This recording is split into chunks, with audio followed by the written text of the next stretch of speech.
right now. Hi, welcome back to Garen and Andrea, where it looks like we're wearing the same shirts we wore in last week's video because... We are? We are. They're filmed back to back because we have a trip coming up and we're trying to get ahead. So... In the video editing world, that's known as stacking content. You asked in our whole video to follow up on our Skinny Taste recipes. Now, I want to say this is not the first time that we've tried Skinny Taste. We actually tried it 2 or 3 years ago when I first got the Skinny Taste cookbook. Yep. And I didn't understand cooking back then, so it was terrible. We did not do a good job. And even though I tried to follow along, I clearly was unable to. So what we're going to talk about today is the recipes we've already made. Yes. And what we think. And the recipes we're going to make. And a little bit of commentary there. So we also went to the grocery store today. We did. Again, even though you saw me buy enough stuff for 20 some odd days to feed my family of 3, we actually ate through We burned through that produce. All the produce. So oh my word. It was good though. I had to go buy more. Spend another $100. It happens.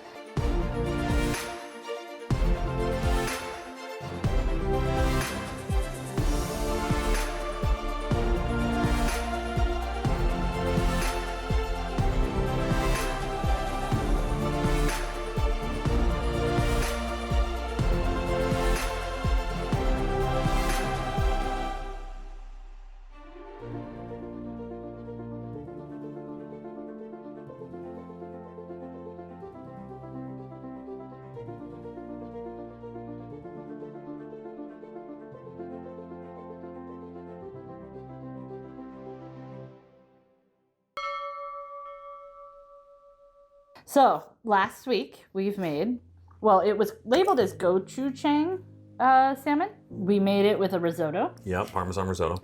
We made nachos with our own homemade refried beans. Which we're going to talk about. We made air fryer chicken sandwiches. We made barbecue chicken, which we shared with the neighbors. My goodness. My neighbors fight over when they're like, oh, hey, Garen and Andrea are cooking. And they're like, what you making? You gonna have any extra? Or if we're like, hey, one of you should come over and try this. Suddenly we get a bang, bang, bang, bang, bang on the door because their kids are like, what are you cooking? I'm here before mom and dad. Can I have some? With the barbecue chicken, we made our own coleslaw and we each made one. Yep. And I made baked beans from scratch. Let's first tell them which one was your favorite. Okay, so this is rough because the maypoi salmon with the risotto was so good. The salmon was well cooked and the sauce was just perfectly glazed on the risotto. We made it with, we melted down a chicken a week or 2 back and we made stock and I made the risotto with that instead of something out of a box. Who made the risotto? I was in the room. So Garen's favorite meal that we made was the maypoi salmon, which follows the gochujang recipe. Just swaps out the gochujang maypoi for the gochujang, a couple other things in there. My favorite was the refried beans that were part of the nachos, and I say specifically the refried beans.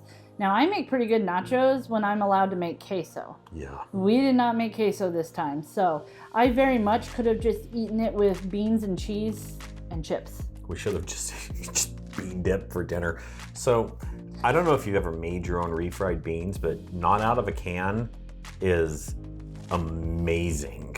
Oh yeah, so good. And really simple, truly. You just have to have the foresight to soak the beans. We soaked the beans for 8 hours, simmered them for an hour, drained them, added back a little bit of the bean water, a single packet of Saison.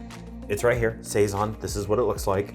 And it's amazing. And if you're not using this in any of your Mexican style cooking, you need to.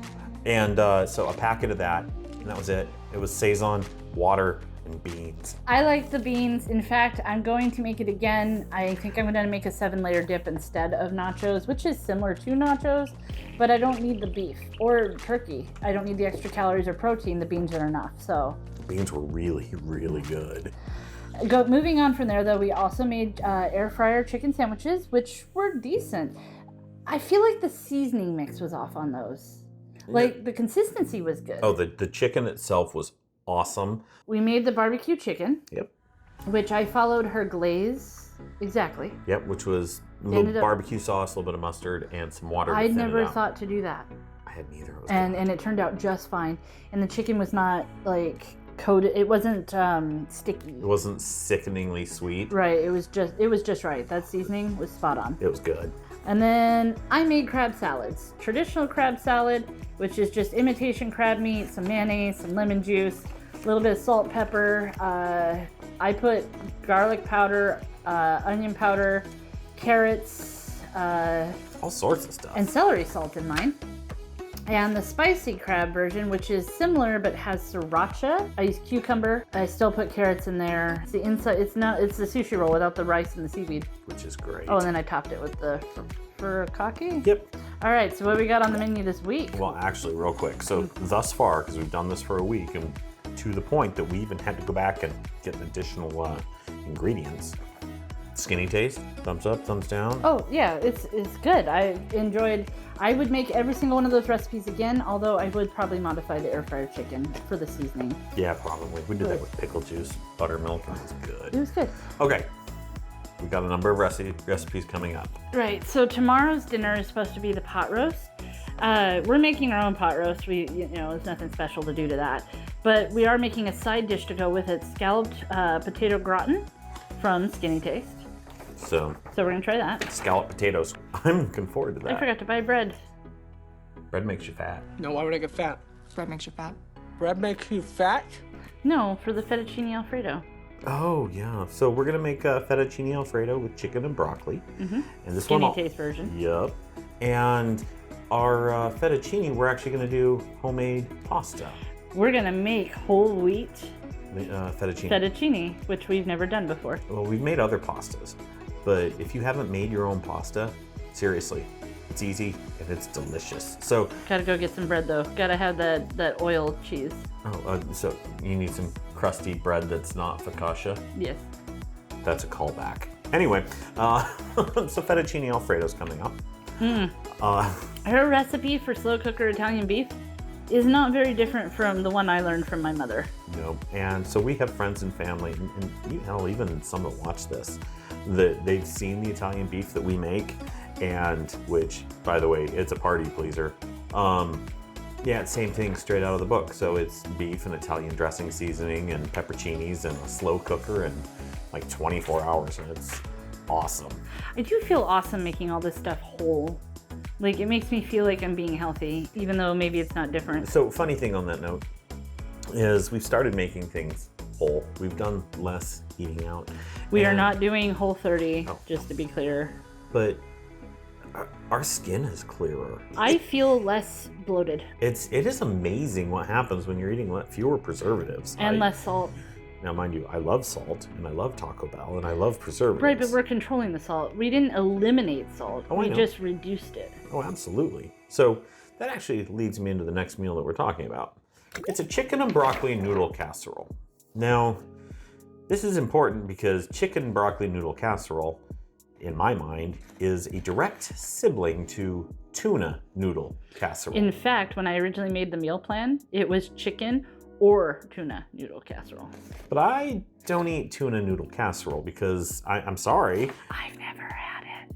you're not missing out. In my mind, it tastes like poverty. It was a 99-cent bag of noodles, a 99-cent can of cream of chicken, and a 99-cent can of tuna, and a 99-cent can of peas. And if you were shopping at Walmart, you could probably get it for half that. And it would feed like 8 to 10 people. So I get it. It is fantastic for that, but it's what we ate. It's what I ate growing up. And Andrea and I, we are notorious for taking something like, I don't know, tuna noodle casserole and plussing it up. Suddenly, instead of using canned tuna, we're using, I don't know, Ahi. an actual tuna steak, homemade egg noodles. Let's add a little bit of creme fraiche to the top and hit that with some homemade butter crackers before we toast them in the oven. I mean, there is a way to make that awesome. And when we do this chicken and broccoli noodle casserole, which is the direct sibling of tuna noodle casserole. Again, most of these recipes came from the internet. 2 of them, I think, are from her book that I had to scan, the original book, because now I think she has several. You know, it's called photocopying, right? I hope you still have that clip. I do. It's a couple of weeks back we're doing this. You're rolling it. Hey, can you scan? Just roll the clip. Oh, will you, do you know how to use the scanner to print? I know how to photocopy, yes. Do you? Do I know how to use the scanner to print? I forgot the word photocopy. Oh, Lord. It was a definite brain fog moment for me. Anyways, so part of my diet that I'm trying to alter is to introduce more omega-3s into my life because I hate salmon, or I used to. I don't know what's happening, but salmon's becoming a little more tolerable. The last one we made was actually quite delicious. This one we've actually made before. It's the sweet and spicy glazed salmon. Yep. And I'm gonna make it again, but I'm gonna make it with her recipe for avocado egg rolls. Which is the only reason that we go to The Cheesecake Cheesecake Factory. Did we buy avocados? Yeah, I bought a whole bag Oh, of them. okay. They're green. They're going to take about a week to be good. Oh, good, because we got about a week to go. Yeah. Is that all we're making this week? That is all we are making this week, and it's going to be amazing. So, You notice there's more recipes in that stack, but because we're not going anywhere. we so, have 14 days worth of something to go. pot roast with scalloped potatoes, fettuccine alfredo with chicken and broccoli, Italian beef, that's going to be good. Chicken and broccoli noodle casserole, which is not a nude noodle tuna casserole, and sweet and spicy glazed salmon with avocado egg rolls. We're not gonna make the bangin' good shrimp? If we get that far, maybe. I don't know. I've never had bangin' good shrimp, but it's a copycat recipe from a restaurant. Yes, it is. So I know you just stared at us sitting here talking about food for the last, I don't know, 5 minutes, 20 minutes, however long it's been, but we appreciate it because we're making some cool stuff. And it turns out that skinnytaste, as much as I have personally fought it for the last 10 years, sorry, not sorry. I don't know if Gina's been around that long. I don't know if it's 10 years old. I've been looking into it a long time. Long time. It might have been, I mean, you've been following her since she first popped up on the internet. I have, because I've been trying to lose weight for 20 years. Since she first popped up on the internet? No, since Hayden was born. Yeah, oh shoot, that's, wow, we're old. Do you want to storm off at the end of this video, or should I? We're in a restaurant today Oh my word. called Bar Louie. We talked about it last week. It's not busy, it's brunch time. They're serving $2 mimosas and pitchers of sangria, which we ordered one. Sangria's delicious. And Garen just casually sits there for a minute, looks around, listens in on this guy like hitting on the waitress, like his life depended on it. Oh man, he was shooting his shot. And he looks at me dead in the eye and goes, "We are the oldest people in this restaurant." We were, no questions asked. We were, and who serves brunch at 2 p.m. on a Saturday? A lot of places. They serve brunch between like 11 and 3 because You're supposed to get brunch between like 10 and 2, but it's always on a Sunday, and there's mimosas, and for some reason a side of cantaloupe. Because it was on The Simpsons. I know, that's why the cantaloupe shows up. I know. Simpsons did it. I love cantaloupe with a little bit of salt. Yeah, salt makes everything better, but you can't have that anymore. I can have salt, I just can't have a lot of salt. You know what, speaking of which, I should take my blood pressure. All right, we're gonna go take blood pressure. Hooray! Thanks for being here. 38 going on 65. I'm done with you.